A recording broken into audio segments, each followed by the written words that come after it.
പ്രിയമുള്ളവരെ, ഞാൻ ഹരീഷ് ആർ നമ്പൂതിരിപ്പാട്. ഇന്ന് ലോക ജലദിനം. ഒരു കഥ കേൾക്കൂ. വരൾച്ചയെ പിടിച്ചുകെട്ടി.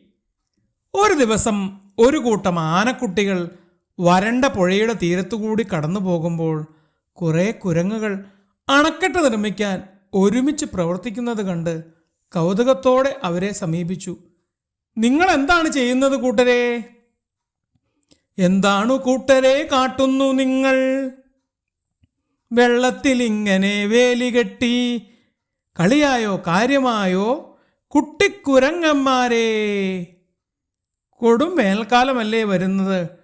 പുഴ വരണ്ടുണങ്ങുമ്പോൾ വെള്ളം സംഭരിക്കാൻ ഞങ്ങളൊരു അണക്കെട്ട് നിർമ്മിക്കുകയാണ്.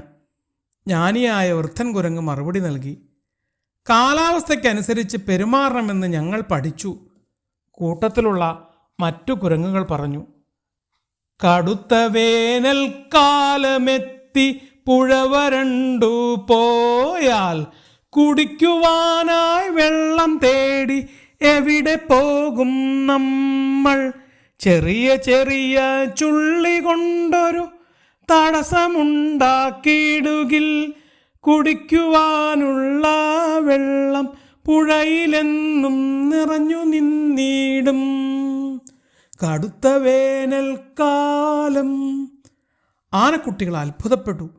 മാറുന്ന കാലാവസ്ഥയുമായി പൊരുത്തപ്പെടാൻ മൃഗങ്ങൾ ഒന്നിച്ച് പ്രവർത്തിക്കുന്നത് അവരൊരിക്കലും കണ്ടിട്ടില്ല. ഇതൊരു നല്ല ആശയം തന്നെ. മറ്റുള്ളവരും ഇത് പ്രാവർത്തികമാക്കിയാൽ വരൾച്ചയ്ക്ക് ഒരു പരിധിവരെ പരിഹാരം കാണാൻ കഴിയും. അവർ പരസ്പരം പറഞ്ഞു. തിരിച്ച് കാട്ടിലെത്തി മറ്റു കുരങ്ങന്മാരോട് അവർ ഈ വിവരം പറഞ്ഞു. യാത്രകളിൽ കിട്ടുന്ന ഇത്തരം അറിവുകൾ പരസ്പരം പങ്കുവച്ചാൽ എല്ലാവർക്കും ഉപകാരമാകും അല്ലേ? മുതിർന്ന കുരങ്ങൻ ചോദിച്ചു. അതെ അതെ, ഈ വിദ്യ നമുക്കും പരീക്ഷിച്ചു നോക്കാം. മറ്റുള്ളവർ പിന്തുണച്ചു. അങ്ങനെ അവരും തങ്ങളാൽ കഴിയുന്ന രീതിയിൽ അണക്കെട്ട് നിർമ്മിച്ച് ജലക്ഷാമം പരിഹരിക്കാൻ തീരുമാനിച്ചു. ആനക്കൂട്ടം അവർക്ക് എല്ലാ സഹായങ്ങളും വാഗ്ദാനം ചെയ്തു.